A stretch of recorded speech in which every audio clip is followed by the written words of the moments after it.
I'm a Marxist. You know, this is a classic crisis of the economy, classic capitalist crisis. I've been waiting for this for a generation. Parliamentary democracy doesn't work for us. Elections aren't working for us. We're going to this next general election, and yes, we'll seek to campaign and we'll seek to get people in Parliament who may seek to represent us, but what's happening is elected dictatorships.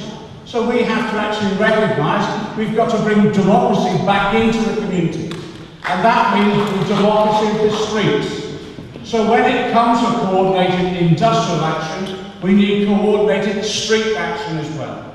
And that means, as we did a few weeks ago, if we have to, close off Parliament Square with thousands of people turning up, close off Westminster Bridge, get out into the streets in form of direct action, and demonstrate there's more to democracy than just a vote every 5 years. Democracy is about taking control of your own community. And that means industrial action combined with direct action. We used to call it insurrection. Now we're polite and say it's direct action. Let's get back to calling it what it is. It's insurrection. We want to bring this government down by whatever mechanism we want to down. And if that means urging unions to coordinate their action, let's do it.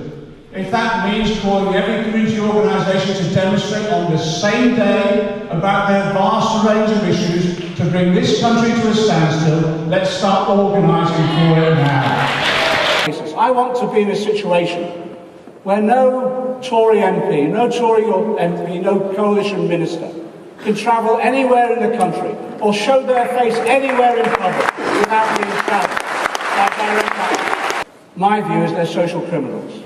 And eventually, I warned them, we will try you for what you've done. We will try you for what you've done to our community. And that gives us, again, another opportunity in the same way the financial crisis does. You see, I don't want to just bring down the government anymore. I want to destroy the system. Because it's a system. The strike was difficult and the struggle went on. There was one woman in all of that who said, well, I don't care. We have to just keep our heads up high. If we have to go back, we go back. She said, but I make the manager's tea. And I spit in it every day. And it's that form of we're not taking it anymore and we're going to give it back, I think, builds up a climate of opinion, a climate of dissent, which I actually think, when combined with industrial action, will produce a tipping point that will force this government out of office. And that's got to be our objective. This isn't about mild-mannered debates or anything like that. We win in the argument. This isn't about just tokenistic demonstrations. This is absolute determination that we've got to bring this government down. I sat opposite that today, and I tell you, sometimes you feel like physical force. You feel like giving them a good slapping. It just needed the one small spark way back in November before last of the students kicking the shit out of Millbank, and then that spark lighting all the combustible material that then brought people out in March, June and then November. And that's the best of our movement. And it's still there. You know it's still there. We've just heard highlighting the continuing injustices and the murder that took place in Tottenham during August that we saw. The justifiable anger that turned out onto the streets themselves. So new groups are coming into activity and we need to be alongside them, but link them now to the sustained and organising force of the labour and trade union movement. And that's why on November the 30th, I hope it isn't just a few picket lines, a few demonstrations.